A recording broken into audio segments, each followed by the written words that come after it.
बिस्मिल्लाहिर्रहमानिर्रहीम अस्सलाम वालेकुम। Welcome to my YouTube channel all in one tech के ऐसे आज एक नई इन्फॉर्मेशन अपडेट के साथ हाजिर हुए हैं।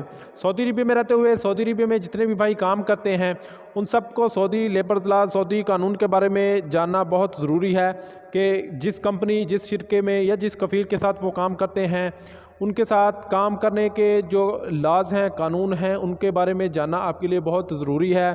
इसके बारे में मैंने ऑलरेडी बहुत सी वीडियोस बना रखी हैं। सऊदी लेबर लॉ के मतलब आर्टिकल में क्या लिखा हुआ है, आज हम जो डिस्कस करने वाले हैं आर्टिकल वो 102 है। अब 102 आर्टिकल में जो ड्यूटी टाइम के दौरान जो ब्रेक है उसके मतलब वजाहत की गई है, तो उस पर हम आपके साथ इस वीडियो में डिस्कस करते हैं कि आर्टिकल 102 में जो लेबर लॉ है उसके मतलब क्या लिखा है।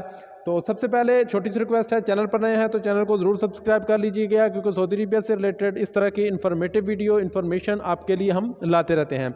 सबसे पहले बात कर लेते हैं कि सऊदी लेबर लॉ आर्टिकल 102 में जो ब्रेक के टाइम के मतलब कहा गया है वो ये है कि जब भी आप ड्यूटी आपकी जितने घंटे ड्यूटी कॉन्ट्रैक्ट में लिखी है उसमें आपकी जो ब्रेक का टाइम है वो ऐड नहीं होता। यानी कि जिस दौरान आप ड्यूटी करते हैं खाने का टाइम है, नमाज का टाइम है, तो आपका वो आपकी ड्यूटी में शामिल नहीं किया जाएगा। यानी आपसे अगर 9 घंटे ड्यूटी ली जाती है तो एक्चुअली आपकी जो ड्यूटी है वो 8 घंटे है, 1 घंटा जो है वो आपका ब्रेक है। और इस ब्रेक के दौरान ज़रूरी नहीं ना ही आपकी कंपनी या शिरका मुसस्सा जो भी है आप जिसमें भी काम करते हैं इस चीज़ पर आपको फोर्स नहीं कर सकती कि आप इस ब्रेक टाइम में काम की जगह पर ही रहें। ज़रूरी नहीं, आपका जो ब्रेक टाइम है उसमें आप खाना खाएं, नमाज़ पढ़ें, जो मर्ज़ी करें, इसमें आपकी कंपनी का कोई अमल दखल नहीं है कि इस दौरान ब्रेक का जो आपका टाइम होता है उस दौरान आपका काम वाली जगह पे मौजूद होना ज़रूरी नहीं है।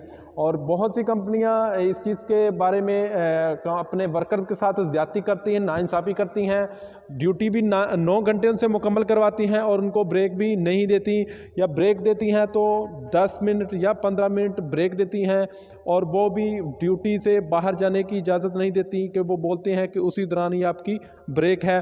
तो इस पर सऊदी लेबर लॉ आर्टिकल 102 में लिखा हुआ है, the period designated for rest, prayer and food are not included the actual working hours, and during these periods the employee is not under the authority of employer।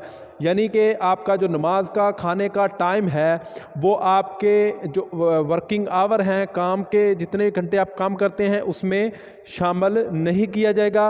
उसके बाद in these periods the employ not under the authority of employer, यानी कि इस time के दौरान, इस वक्फे के दौरान, इस ब्रेक के टाइम कंपनी आपकी इस चीज़ के लिए आपके पास कोई अथॉरिटी नहीं है कि आप उसके अंडर काम करें, आप वहीं काम वाली जगह पर ही काम करें। यानी इन सब बातों को एक सादा वे से, एक सिंपल वे से हम आपको ये बताना चाह रहे हैं इस आर्टिकल के थ्रू कि ब्रेक टाइम में, नमाज या खाने के टाइम में आपकी काम पर वाली जगह पर होना ज़रूरी नहीं। आपकी कंपनी, आपका शिरका इस चीज़ के लिए आपको फोर्स नहीं कर सकता कि ब्रेक टाइम आप काम वाली जगह पर ही अपना स्पेंड करें। आपका ब्रेक टाइम जो है वो आप कहीं भी स्पेंड कर सकते हैं, क्योंकि ये ड्यूटी आवर्स में शामिल नहीं होता, ये एक्स्ट्रा होता है। यानी कंपनी अगर 1 घंटा आपको ब्रेक देती है तो वो आपसे 9 घंटे ड्यूटी यानी कि टोटल करवाती है, जिसमें 8 घंटे ड्यूटी होती है और 1 घंटा आपके ब्रेक के टाइम का होता है। उम्मीद है कि सब भाइयों को इस आर्टिकल के बारे में समझ आ गई होगी। मज़ीद इंफॉर्मेशन, अपडेट्स, आर्टिकल्स के बारे में जानने के लिए इस वीडियोस को अपने दूसरे फ्रेंड्स को भी शेयर कर दिया करें। वीडियो अच्छी लगी है तो वीडियो को लाइक भी कर दें, चैनल को सब्सक्राइब कर दें, क्योंकि सऊदी अरबिया में रहते हुए सऊदी अरबिया के लॉज और कानून के बारे में जानना आप सबका फ़र्ज़ है। उम्मीद है कि सब भाई इस चीज़ पर इत्तेफाक करते हैं। इंशाल्लाह जल्द ही नई इन्फॉर्मेशन, नई अपडेट के साथ हाज़िर होते हैं। तब तक के लिए इजाज़त दीजिए। अल्लाह हाफ़िज़।